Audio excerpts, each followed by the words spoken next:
It continues to be a successful year for Longhorn fans. Texas men's and women's basketball pick up huge wins right before heading into their bye weeks. Texas baseball dominated in the first series of the season, and meanwhile, the NFL Combine and second half of the NBA season are set to begin. Get ready because we're talking all this out on the one and only College Crossfire. All right, I'm going with classic, the 9-9-9. I'm going to do the 9 hot dogs, 9 beers, 9 innings challenge. Need I say more? Need I say more? Need I say more at all? From Costco specifically, I'm going to take 2 double chunk chocolate cookies, ice cream sandwich, but it's fried.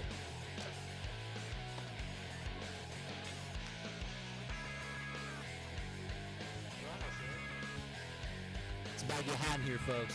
It's about to get hot.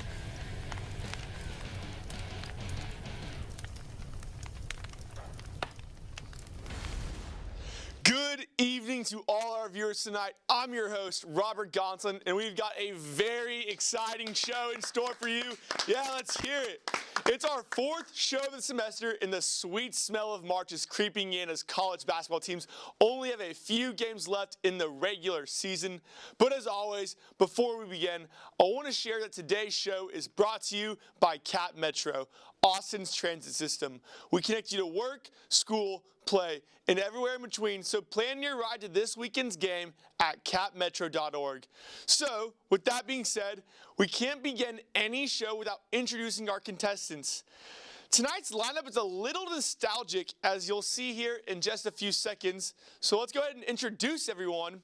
On first base, we have last week's returning champion, the host of the Swing Tank, and last year's College Crossfire host. What more could I say? Let's clap it up for Ryan Swantkowski. Robert G, appreciate that intro. Great to be back on here. Last week was fun. Expecting this week to be even more fun. There's some not necessarily better competition, but some very, very valid competition as well. So thank you. Very valid competition that is, and we're excited to have you back on this week. On second base, we have a man who is making his Crossfire debut, international soccer fanatic, and Texas soccer producer for TSTV Sports. Let's welcome on Raymond Gorvie. Thank you. Get ready for the best rookie performance you have ever seen since Candace Parker's MVP and Rookie of the Year season in 2009. Get ready for it. Confidence is key on this show, and that is the level that you're going to need right there in order to succeed tonight, in order for anyone to succeed in their debut. And rounding it out on third base, we have a man who needs no introduction, our Fall Tournament of Champions winner. He's probably defeated you on this show either once or twice already, and it's his birthday. Let's give it up for Justin Goosman. Robert, that was a heck of an introduction. Thank you very much. Very valid competition. Some choice words from Ryan early, looking to kind of do something about that. But really excited to be back. Should be a really good one. A lot of good panelists up here today. Goose, just want to say happy birthday. It's an honor to have you on a TSTV show on your special day. Did you have any cake today? Not yet. But we'll get our cake tonight. That's for sure. Wanting to have his cake and eat it with the Crossfire win. And with that being said, we need to jump right in. So it's important that we need to review the game's rules in case no one has viewed before. So there are going to be 3 rounds with each one containing 3 questions. I'm going to dish out points to who I believe has the best answer in order of 3 points, 2 points, and 1. Whoever has the most points at the end of the 3 rounds wins and gets to come back on for next week's show. However, there's a little catch here. We must not forget that the 3rd and final round of the night, better known as the rapid fire round, is worth double the points, meaning the best answer will receive 6 points, 4 points, and 2 points in that order. In this round, the contestants have not been able to see or prepare for these questions whatsoever, so they're going to have to think on their feet and come up with their idea of what the best possible answer is. That's what makes this show always so exciting and fun because anyone can take all the marbles by the last round. Once we final out and total up all the scores by the end of Rapid Fire, we are able to crown a champion and see who will come on for next week. Now that we've reviewed the rules, let's jump right into the fire. It was a phenomenal time for the sport of basketball at the University of Texas these last few days. To start, on Saturday night, Texas men's basketball upset a blue blood 15th ranked Kentucky at home in what was a desperately needed win. With 5 games remaining in the regular season, the Longhorns now sit at 11th in the SEC standings. Based on your predictions, where and against who will Texas be seeded in the NCAA tournament, or are they a lock for the NIT? Ryan, start this one out. Yes, I'd like to start by saying was not meaning to out my competition in the slightest. Was just not trying to call out last week's competition for being less capable. That's all I'm trying to say. All right, let's start this. UT men's basketball is 16-10 right now. It's not great. It's not perfect. It's not too bad. Of those 10 losses, 7 of them were against ranked opponents, and 4 of those 7 were against top 5 teams in the NCAA. That needs to be noticed more, in my personal opinion. That being said, I expect UT to win 4 of their last 5 games, putting them at 21-11, and I believe they'd be right around 500 in SEC competition total. I think that's very fair. I think that earns them an 11 seed in this tournament. Don't expect them to go too far in the SEC tournament itself, but I do think they can win 1 or 2 games, make it as the 11th seed, and therefore they'd be facing a 6th seed. My 6th seed would be either somebody like UCLA or an Ole Miss, somebody of that sort. When you have such a high strength of schedule, it's hard to, say Texas, they should not. It's hard to say they shouldn't go to the tournament when you have teams from maybe a much smaller division in Division I who they get an automatic bid and they haven't really played anyone all season. Raymond? Yeah. I'm going to agree with Ryan. I predicted the Longhorns winning 4 of their last 5 games. The only one I realistically see them dropping will be the away game to Mississippi State. There's our last toughest opponent. We haven't won an away conference game all season, so I don't expect it to change there. But I also want to highlight the fact that the last game of the season, the key one, Oklahoma, it could be potentially setting up for a win in your end game against your biggest rivals with 2 current head coach facing fires from their fan base. That game is a must-win for the Longhorns. If they win that, I have them going as a 10th seed in the South Division Conference, facing St. Mary's in the first round, beating them, but unfortunately getting knocked out to Iowa in the second. Oklahoma seems to be in the same sort of situation right here, whereas both Texas and OU, they're competing for that 11 seed play-in game where you field the 68 teams, but they're one of those 4 potential 11 seeds that's playing on that Tuesday night before March Madness. I like what you say right there. Goose? Yeah, I think this Texas team is actually probably in the tournament regardless of what happens, as long as they don't lose 5 or 6 of their last 6 games. I think they're sitting at a 10 seed right now, according to most of the experts, but I do believe that they're going to fall to the 11 seed and play in the first 4 matchup. I think they're probably going to drop one of their games that they should win to close out the season. They've been inconsistent all year. I don't really trust this Texas team to win against the team that they're supposed to win against. So I think that would set them up for a first 4 matchup. Now, who is that going to be? I really have no idea. You could throw a couple of teams in there, but it's tough to pick out who's going to be in those first 4 matchups. But I do think, given the fact that Texas has, beaten some ranked teams, they've lost to most teams that are ranked, I don't think they're going to get dropped out of the field entirely. So I would say they're an 11 seed playing in the first 4. I agree with that the most, not because there's no way I see Texas going to the tournament. I don't see them not playing in one of those first 4 games. You're going to get the 3 right there. Raymond, I do think that it is going to, OU and Texas are in too similar of a situation, and that last game is going to mean too much for them. You'll get the 2, Ryan the 1. Still great answers all around. Are they okay, all right. We already talked about their big win over South Carolina 1 week ago, but the women's team proceeded to take down 2 more top 10 opponents, number 8 Kentucky and number 5 LSU.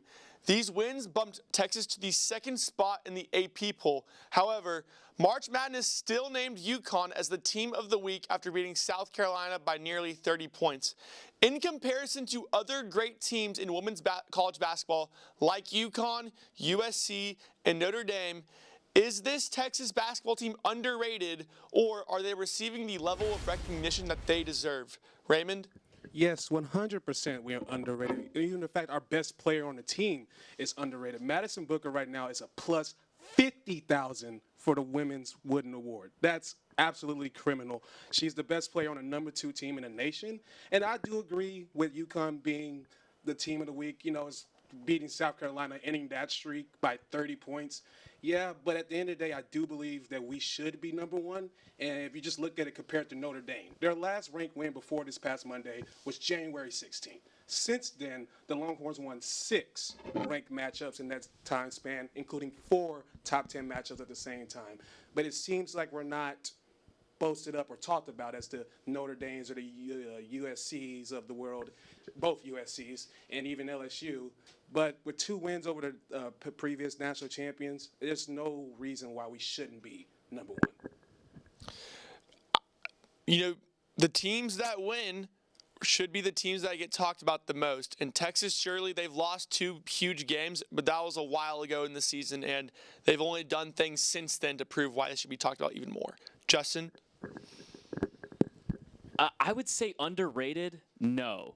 Are they talked about enough? Also no. So are they getting the recognition they deserve? Not necessarily. But I do think that they're properly rated if you look at the AP poll. Number 1, they're at the top of the SEC. 2, they're sitting at number 2 in the AP poll. The only team ahead of them, Notre Dame, who beat them head-to-head. We always talk about this in college football. Who wins the head-to-head games, they're going to get ranked above the other team. Because Notre Dame has the head-to-head win, I think being ranked 1 is fair. Are they getting the recognition they deserve? Absolutely not. You look at the ranked wins that they have all season. I think they have the most, if not like the second most ranked wins in all of women's college basketball. And they're, like Raymond said, you have Madison Booker, who's easily a top 5 player in all of women's college basketball. I would argue top 2 or 3. And she's sitting at those odds that he stated, plus 50,000 to win the Wooden Award. That's ridiculous. That shouldn't happen. And I think a lot of that is because this is Madison Booker we're talking about. Correct. Because the media is not giving them enough attention. But I don't think they're underrated. There are just so many stars in women's college basketball that we're seeing. And we're seeing Madison Booker on the rise these past 2 seasons. But, you know, with so many stars, like I'm saying, it's hard to like break through and take the forefront, the center of attention, you know, in the landscape right now. Ryan? Yeah, I agree with Goose. I don't think this team is underrated. I think they're probably rated second in the entire nation. I do think the word that is missing here is underappreciated overall. This team is first in the SEC. They haven't lost a home game all season. They're on a 10-game win streak as well, with major wins against top 10 programs, other programs as well. I think the word we're looking for is underappreciated overall, not necessarily underrated. But you look at that appreciation as well. I mean, the Moody Center is selling out several times now this season, which really hasn't been too common with women's basketball here at UT. So they're getting appreciated in that aspect. From the media, not getting appreciated enough, but I do think they are properly rated. I like both those analyses right there. I do think, you know, rankings-wise, when it comes down to it, people see Texas for who they are. They're going to rank them fairly at 2. I do think that they don't get, on a national level, I don't think this team gets the recognition that they deserve. And I think that Goose and Ryan, y'all put it fairly. Goose, I have to give you the 3 on this one, just because you talked about, you know, other players and going and kind of already being at the center right there. And then you put it in a good perspective of underappreciated. You know, you talk about standings. They're at the top of the SEC. They're at the top of the rankings. But the love that they get on a national scale just isn't there quite right now. Raymond, you'll get the 1 on this one. But we obviously, as we're students at this university, you know, we have a fandom for this team. You know, you would want them to get that recognition that they deserve. Moving on to our last question of the block. There are only a few, so many college football players right now, those going into, excuse me, a little bit of a technical difficulty here. So we're only a few games left in the regular season right now. Men's and women's college basketball, they're the great teams and they're the teams that are barely hanging on, trying to get a spot in the NCAA tournament. So, with those very crucial games coming up in the men's and women's division, which game are you going to keep an eye on, and one that is the most crucial? Which crucial game are you keeping your eye on the most, and you want to tell people to look out for? Justin, start with this one. I think this is a really easy question on both ends of the spectrum in men's basketball. It's Auburn versus Alabama, the rematch. This time it's going to be at Auburn. That's going to be a huge game. That's going to tell you whether Alabama is a true contender or whether they're a pretender. We saw them play Auburn just a little while ago. They fell short. That game is incredibly important, not necessarily for standings, but it's important for the momentum that these two teams are going to carry into the tournament.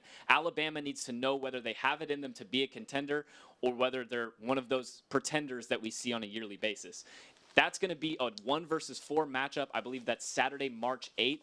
That's a big game to keep an eye out for. In the women's side, it's definitely USC versus UCLA. That's a 4-3 matchup coming up in just about a week and a half now. That's the game that I'm really keeping an eye on in women's college basketball. Those are the two best teams in what is now the Big Ten, and that's an interesting little conference realignment cause and effect that we saw playing out from college football. That's a huge game. Those two teams also need to figure out where they stand heading into the NCAA tournament.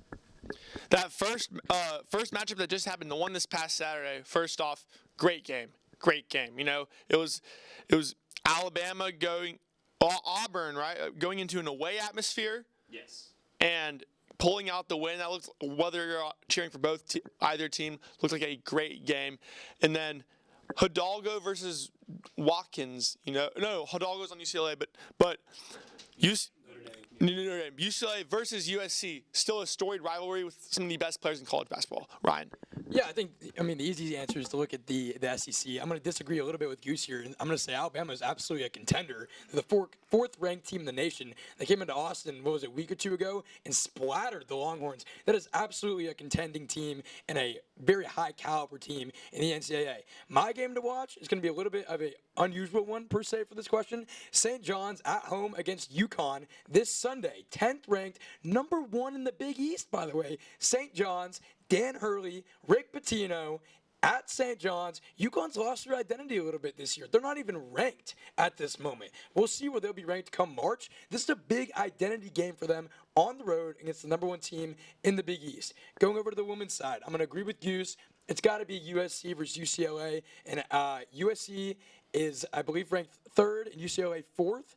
Or something like that, but UCLA is actually higher in the standings in the Big Ten than USC. So it'll be really interesting to play out. Juju Watkins averaging 24.5 points per game, one of the best female players in the entire world right now.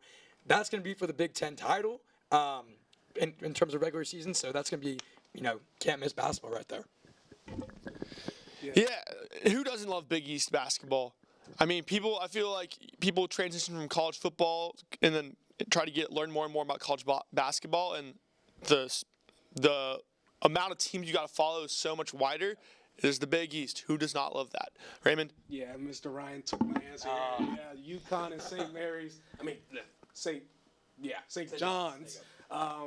Yeah, that's a big game. Obviously, when Rick Pitino is making headlines and he's doing real good in coaching and one of his teams are in the thick of things as far as NCAA tournament-wise, that's when you know college basketball is good. The Godfather walking down the sideline with the all-white, slick suit. But I feel like this game is where UConn reminds people that we are the back-to-back defending national champions. We're going to make this tournament, and we're going to make some noise. I actually think UConn, in a tournament setting this year, I have them going to the Elite Eight because I believe in Dan Hurley. He's the best coach in all of basketball, and that's why on the men's side, that's the key game. And obviously, on the women's side, there's no bigger game left in the season than USC and UCLA, with USC traveling to UCLA this time around, which I will have UCLA winning that game because historically Juju Watkins doesn't show up in big games. She showed up recently in the last game. Let's see, can you do that again?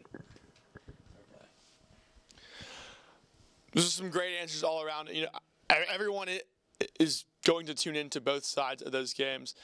I have to give the 3 right here to Mr. Swantkowski just because of not only you talk about St. John's being at the top of the standings and then kind of stepping in and taking over UConn's footprint that they've made, but you showed your love to Juju Watkins. I do think she can show up. They may have lost against UConn in the tournament last year, but she did come to play that game. Maybe her team as a whole didn't, but still, y'all make that one very hard to decide between. You get the 3, Raymond the 2, Goose the 1. I think Auburn Alabama is going to be a great game, but I think that they're just going to have to – there's going to be a rematch, and they're going to play each other again in the SEC tournament. And, that game's obviously going to hold a little bit more weight as to who will get the higher seed in the actual tournament. That's going to wrap things up for our first block.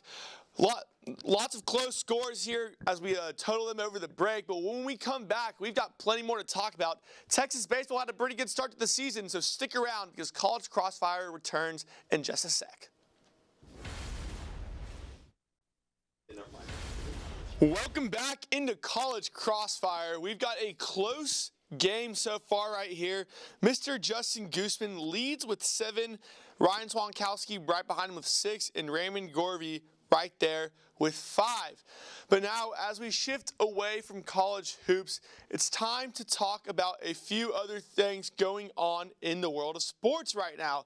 Texas baseball began their season over the weekend, going 2-1 in Arlington at the Shriners Children's College Showdown. They run-ruled Ole Miss in 7 innings, scored 14 runs on Oklahoma State, and lost to Louisville in extras. What was the single most impressive thing you saw from the series this weekend? I believe, Raymond, this is you. How about the fact that we won a game in an MLB ballpark? How about that? Coach Schwarzenegger starting off his career with something that Coach Pierce couldn't do. Not only that, I just want to talk about a moment. Even though we lost the game, let's talk about Adrian Rodriguez, the true freshman third baseman, coming up in that moment. That's something that you want to see. Even though we lost the game in the 10th inning, hitting a clutch homer like that, you would like to see that this part early in the season from your true freshman. And that's, to me, that moment right there could be a starter for a great career. It's always good when, you're starting a new era of one of your favorite teams, and in that new era, you see much improvement from what you had the previous season, and right there in this case, Adrian Rodriguez. Yeah, I think the most impressive thing, honestly, was just being able to overcome adversity from the first game. Last year's team would have lost that first game in the fashion that they did, and they wouldn't have played to their standard the next couple of games. But there's clearly a new regime in town, and Coach Sloss has completely changed their outlook on baseball and their outlook on the game. Being able to come back the next couple of games with the statement that they made with the run rule and then beating Oklahoma State, those are 2 really impressive wins after blowing a game that you should have won in the first hand. So I think, honestly, the main thing that I'm impressed with is just overcoming adversity, being able to get through that negative momentum that you've built up and win a couple of games after a game that you should have won falls through your hands. A little bit of, an aura feel to it in terms, or like a regime, like just a little new mojo going on in the clubhouse in Austin right there. Ryan. Yeah, I think biggest takeaway, when I was on the show last week, it was touched on a bunch. The pitching staff coming in, so far through 3 games, only 1 home run given up. I think UT's already at 6 through the first 3 games. Only 1 home run given up through the first 3 games against some very valid competition. I think that's great, limiting the long ball, as well as UT's batters, 16 total walks through 3 games as well. Over 5 walks a game is tremendous. Plate discipline is key in baseball, will be key for this team, especially under Schloss. He expects basically perfection. He should get it. 16 walks already and only 1 home run given up. Great stats to start the year for sure. Yeah, I think the pitching was definitely one of the biggest changes that we've seen. One of the more concrete changes that we're seeing so far in this series compared to last season. I'm going to have to give you the 3 on that one. Raymond, I'm going to give you the 2. Adrian Rodriguez, people like seeing literal change. They like seeing literal changes to a team from what they didn't have the season before. You get the 2, Justin the 1. I do think the mojo is different, though, in the clubhouse, and that's an improvement for the team. So moving on, we are just 1 week away from the NFL Combine, and we have quite an interesting quarterback group to watch. 15 of them were invited to the event, including Texas's quarterback Quinn Ewers, who will really look, this quarterback right here, Ewers, he's going to really look to make a successful case for his draft stock at this event next week. At the end of the entire combine, who will be the top 3 available quarterbacks in this year's NFL draft? And give me the order of 1, 2, and 3. Justin, start. I'm going to start on number 3, and I'll go down for you. Okay. At number 3, I'm going to go with Jalen Milroe. If Anthony Richardson has a place in the NFL, Jalen Milroe has a place in the NFL. He runs like a running back. He is incredibly explosive. And you give an NFL quarterback staff some time to develop his arm, you don't make him play right away like the Colts did with Richardson, I think he has more than enough talent to succeed in the modern NFL where the running quarterback is so important. Jalen Hurts, his accuracy was not great at Alabama. That's exactly why they brought in Tua Tagovailoa. I think that can be fixed and make him look like a Jalen Hurts level player when it's all said and done. At number 2, I'm going to go with Cam Ward. This is also surprising. A lot of people have him at number 1. I think his footwork is honestly bad. Every time you see him after a game or the clips on Twitter after a game, he's just standing there in the pocket. Justin Fields did the same thing. He didn't pan out in the NFL. He needs to work on that footwork because NFL pass rushers are going to get to him quicker. And then last but not least, I'm going to go with Jackson Dart, improving his stock the most. I think NFL scouts already love him. They're already talking about it. I think his arm talent is there. His receiver core was not as good as some of the other quarterbacks that I've mentioned. So I'm going to go Jackson Dart number 1. All right, so 2 SEC quarterbacks and 1 ACC quarterback. Ryan? Wow, Jackson Dart, you said he might shock me. He shocked me. I'll just be honest there. Number 3, and people aren't going to agree with this, but I'm going to go with Kyle McCord here. Was the backup to C.J. Stroud for 2 years. Actually had a really great year the next year at Ohio State, and then went to Syracuse, broke the record for all-time passing yards in a season, at a single season for the ACC. He has 58 combined total touchdowns throwing over the past 2 seasons. I believe he threw 35 touchdowns at Syracuse. Has a great arm, can sit in the pocket, more of a traditional passer. I have him going 3. Number 2, I'll keep it simple. It's going to be Shedeur Sanders, just purely based off athleticism, the name, and his arm. He can get it there. He can move around. Modern day quarterback. That's who he's going to be, showing that athleticism. Number 1, got to keep it original here as well. Or I guess not original. I don't know. Cam Ward is number 1 in my book. I think overall, absolutely the most talented quarterback in this draft class. Can get out of the pocket. Has an absolute rocket for an arm. Accuracy every now and then can be an issue with him. He's still got definitely some rust to shake off him. Get him into the NFL. Get him into a good system. See what he can do. I got him at the number 1. So we've got Cam Ward and Shedeur, who we've seen through just footage that they're posting online, two friends, quarterbacks who work out together. And then we have the former Ohio State to transfer to the Syracuse quarterback. Raymond? Yeah, actually, I kind of agree with Goose. I do see the talent in Jackson Dart. I don't have him as the number 1 quarterback in the draft, but I do have him as my number 3 quarterback in the draft. He had a solid pro day, a little more things that he can improve on, especially with his footwork. But when it comes to people like to bring up the big gains for him, he does have a tendency of missing throws in bigger moments in bigger games. But I feel like Jackson Dart, he has the raw potential. It's all there, the throwing mechanics. Again, he has to fix his footwork.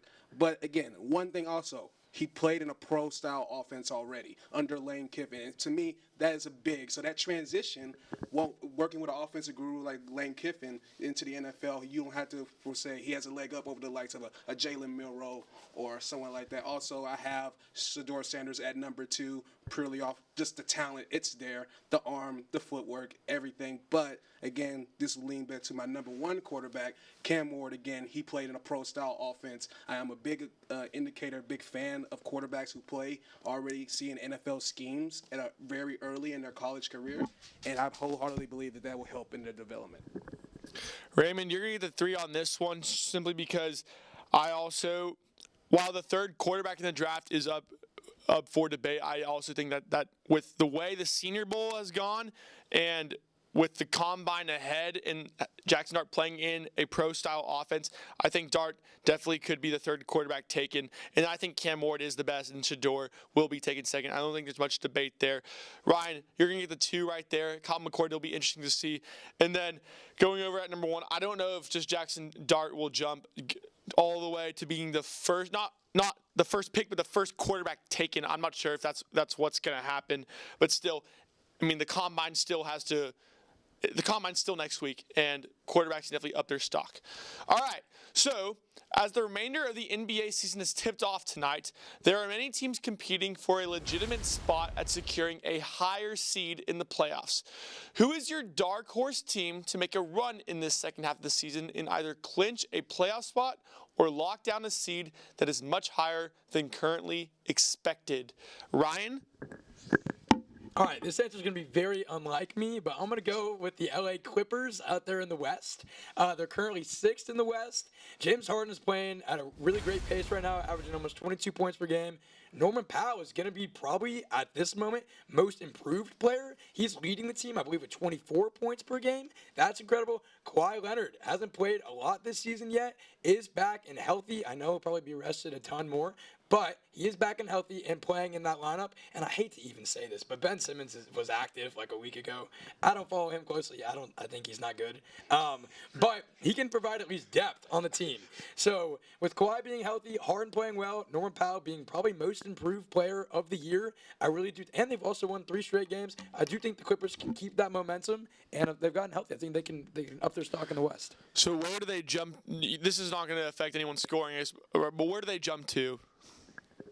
Yeah, also Harden's just going to choke in the playoffs, probably. I don't think he'll ever win a ring. Just going to say that. As Houston fans, we accept it now. We accept it. I can tell you Westbrook and Harden will never win a ring. I mean, that's probably just, it's not even debatable. I'm going to root for them, but... Yeah, I could see them landing around the 3rd or 4th seed in the West. Right now they're sitting at 6. I could see them going to 3 max. All right, Raymond?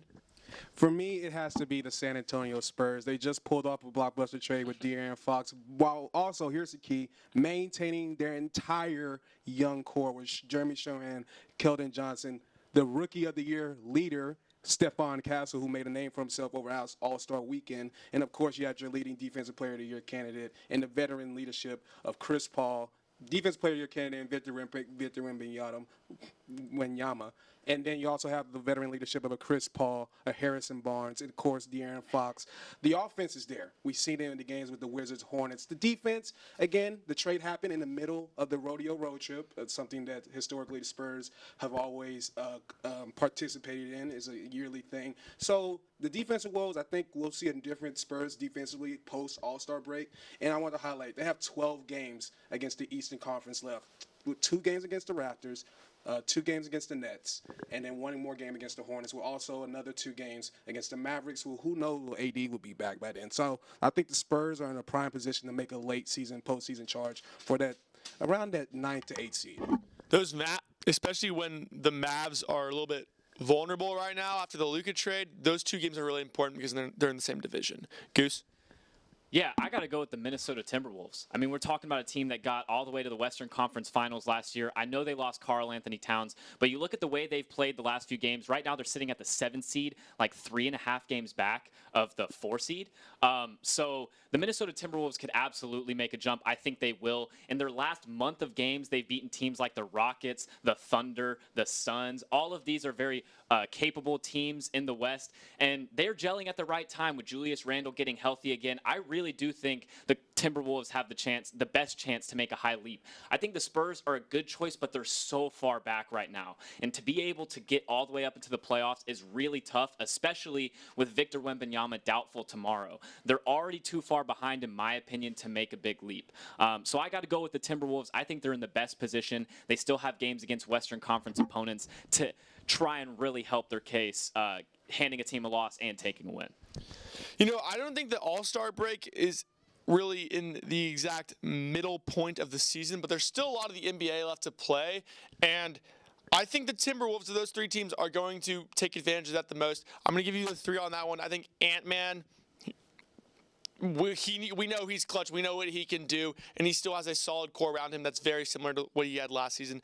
Ryan Swantkowski, I'm going to give you the 2 right here with the Clippers, just because of how well James Harden's been playing and what his team can do with the players around them to jump a few, maybe not do super well in the playoffs, but make a run to where they can jump up for a few seeds and be in there.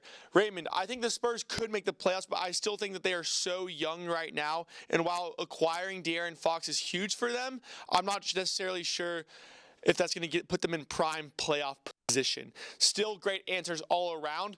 And so 3, 2, 1. That's going to wrap things up for our second block. A great second round from our contestants. It's always fun to listen in and score everyone's answers, especially when there's a lot to be excited about right now in the world of sports. However, that will close things up right before rapid fire, as we have our most important round of the night coming up. Stay tuned. Don't go anywhere. College Crossfire is going to return in just a sec. Welcome back into College Crossfire. We have a super close game right now. Mr. Ryan Swantkowski leads by 1 with 13 points. Justin Goosman right behind him with 12. And Raymond Gorvie right there with 11. So still anyone's game, as we're about to begin our third and final round of the night, rapid fire. Double the points, double the pressure. It's about to get hot. So let's get into our first question. As a reminder, y'all haven't seen these yet. Tomorrow night, the San Antonio Spurs will host an NBA game against the Phoenix Suns right here on campus at the Moody Center. Former Longhorn and one of the biggest superstars in basketball, Kevin Durant will be back on the 40 acres where he once played 18 years ago. Texas does not have the most impressive NBA representation ever, but they have some great players who have had success in the league. If you were to build an all-time starting 5 of Texas men's basketball players, who would be making your squad? I go first. Anyone can take the mic. All right, give me the starting point guard, DJ Augustine right there. Give me a shooting guard, TJ Ford. Small forward, I want PJ Tucker. And then at power forward, I want Kevin Durant. Actually, switch that. I want Kevin Durant at small forward, PJ Tucker at power forward. And then I also want let me get. Wait, did PJ? Yeah, he did. Yeah, he did. Let me make sure. I was like, okay. And then at center, LaMarcus Aldridge. That's the top. That's the 5. That's the best lineup I think you can put on with Texas representation out there. I could have put in a little Tristan Thompson in there just to mix it up, or a Mo Bamba to be fun. But that's my 5. There's your 5. All right, great answers. All right. This is just my boy right here. That's how I'm gonna lead it off here. He's not like the greatest point guard ever in UT history. That's fine. Marcus Carr is my man. I love that guy. Absolutely represented UT culture so well. I'm going Marcus Carr, going the GOAT TJ Ford. Absolutely have to put him in there. Obviously, Final Four appearance for UT. Then I'm going to go big here. I'm going to go big lineup, which I wish I would see this year out of the men's team, because Caden Shedrick, we know how I feel about him if you saw it last week. We're going to go KD, we're going to go LaMarcus Aldridge, and we're going to go Jared Allen. We're going to put 3 6'10+ guys on the floor, along with Marcus Carr's speed, TJ Ford's ability to shoot. That's who I'm going with. Ballers. All right, yeah. Yeah, Justin. Yeah, I'm going to stick with the trend here. I think you do have to go with TJ Ford and DJ Augustine at the 1 and the 2. They're interchangeable at that position, especially in college ball. So you got to go with them at the 1 and the 2. I like Ryan's strategy of going big. So I'm going to go big with KD at the 3. At the 4, I'm going to go LaMarcus Aldridge. And then dude had a song made about him. You have to go Mo Bamba in this situation. You can't leave him off. I mean, I know he's not the best NBA player, but what he means to the university, his song is played at every other college stadium in the country to get the students hyped. A&M football. A&M especially. So you got to put Mo Bamba in there. You cannot leave him off. Those are some great answers. Before we move on, just to mention a few who weren't named, Jericho Sims. I was a little surprised to not hear a Tristan Thompson out of that one. But, yeah, I think you can't cheat on your wife that many times and be be named in College Crossfire. Sorry. All right. So, moving on to our next question. With the NFL Combine starting next Thursday, the best up-and-coming rookies will have a chance to showcase all facets of their individual ability. However, many think it's unnecessary for linemen to go through a speed test with the 40-yard dash. After all, their times are expectedly much slower than backs and receivers, and their position doesn't require them to run nearly as much. Which individual test or drill would you have linemen go through if you were to replace the 40-yard dash?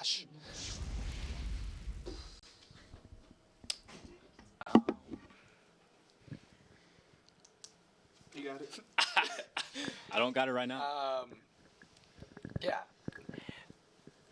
Well, if you've ever trained for basketball or played basketball, you know that ladder, and I'm sure NFL combines use it too, maybe, or just NFL players. That ladder you put on the ground, it's all about footwork and whatnot. I'm gonna have them actually go lateral with it, so they're gonna come across and lateral just like a guard or a tackle would to pull outside of their lines, go to the left side of the line to the right, vice versa. Their lateral speed is so important on those type of plays to get out there, kick out the edge defender, kick out the linebacker. I'm having them go through that ladder, just laterally, of course. Lateral speed, big factor. So just for clarification, it's the lineman, like the drill. The lineman will line up, practice like a pulling guard or tackle, but you put a ladder on the ground, kind of like. Yeah, it's about chopping steps. Got it. Work to get out speed. Yes. Got it. Yeah. For me, I would have to say 1v1s down the line. Start off with the left tackle, left guard, center, right guard, right tackle. Give me a D line. I want to see the top D lineman prospects one-on-one against the top lineman prospects. Forget the 40-yard dash, woo-hoo, whatever. They're super freak athletes. They're 200, 300 pounds running 5'6". We all know that. Woo-hoo. But if you want to talk about views, you want to talk about just all-time, because even senior days, we don't see the best pass rushers there participate against the best offensive linemen. But at the combine, you're going to get all that. So give me one-on-ones. One-on-ones. That would be an interesting addition to the combine. I don't think we've seen any type of competition. I think that would be cool. Justin. Yeah, I think it's important to understand why the 40-yard dash is important for linemen. You need to know how fast your linemen can run if you want to put them in a pulling scenario, right? But I do think the 40-yard dash in and of itself is not practical for offensive linemen. So instead, I think linemen should start at a certain yard line. You have two mini hurdles behind them spaced out at an even length. They have to step backwards over the mini hurdle, shuffle left 5 yards, and then sprint upfield. That sticks with the spirit of why you run the 40-yard dash, so that you can see how fast your linemen can get outside and pull around to either side of the offensive line to see how they can get downfield and set blocks for running backs. So I'm just trying to get a visualization here. You're lining up, ball snapped. You're chopping your feet back and like over mini hurdles. Right. Over a couple mini hurdles. It can be a ladder as well. Just something to where, as you pull around the line, you have to use your footwork, because if you don't, you're gonna trip up. You're gonna fall. That play is gonna be made by the defender. Got it. A lot of people. They said they don't. What's the point in them running the 40? I personally don't mind them running the 40 at all. I don't have a problem with it, but it would be interesting to maybe see a substitution of what they could use instead. All right, final question of the night, and this one's for all the marbles. On Saturday, the MLS regular season kicks off with the return of stars like Lionel Messi, Luis Suarez, and Olivier Giroud. While a couple of the world's most famous players have come to play in America, the MLS has still never historically been as popular as some of the leagues in other countries like the Prem, La Liga, and Bundesliga. If you were to try and prop up the MLS's popularity to the level of soccer around the rest of the world, which internal or external actions would you take to help support the league? 100% promotion and relegation, okay? We have to reward those, because soccer, it's all about drama. It's all about the moments. It's all about the ups and downs of a season, watching your team struggle all year. To the end of the year, you're like, oh, we really need to win this game to stay up, to stay alive. Not only that, it's such a big deal. It impacts the club financially. If a team gets relegated, they have to sell off their best players. And it adds more drama to the sport. It also gives a chance to those lower league teams in these smaller cities that have professional teams to be a chance to be played on the ESPN, on the Apple TV, and spread the wealth. Because if you spread the wealth, that will have a direct benefit to the youth leagues with those clubs and those teams. Promotion and relegation would be very, very interesting, strategy. We haven't seen that in the MLS yet. I think it's pretty simple, and I think it's just money. I mean, you look at the deals that these guys are getting overseas, they're so lucrative because they're being funded by big oil. Like, that is what it is. And if you want to prop up the MLS, you have to get the best players in the world. That's why the NBA is so popular overseas. You have the best players in the world all playing against each other every single day. And so if you want to prop up the MLS, relegation is absolutely a good one. but there just has to be more money because you're never going to reach the level that the MLS wants to reach if you don't have the best players in the world coming to the U.S. to play. Even the best U.S. players go overseas to play soccer. So there's just that's the issue. There's just not enough money. Before you go right there, just very quick as possible. Like, is this similar to like F1? F1's been around for a long time, but I feel like in recent years it's been much more popular than like maybe 2 decades ago. Is money a... I don't necessarily know if it's that. I mean, F1 also got popular because, again, it's all about drama and storylines. And the Netflix documentary came out. Dude, it was the most watched thing ever. So, I don't know. It's a tough question.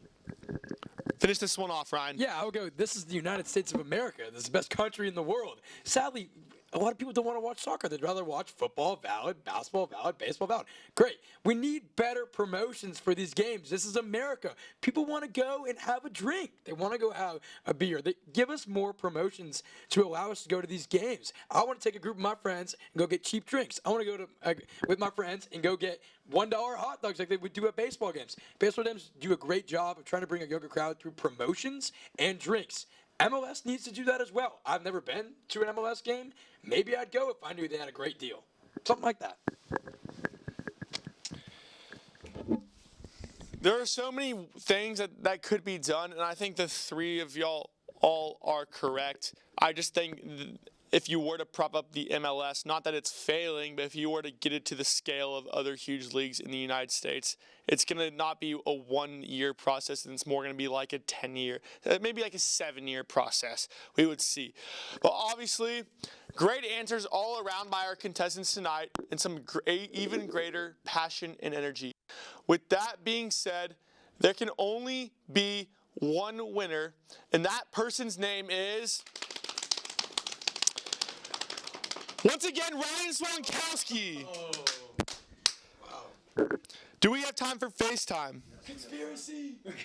Thank you very much. Great contestants tonight. Robbie G, thank you for putting on another amazing show. Shout out to the crew in the back as well. We'll be back next week again. Again, I appreciate it. Always a great time being on here.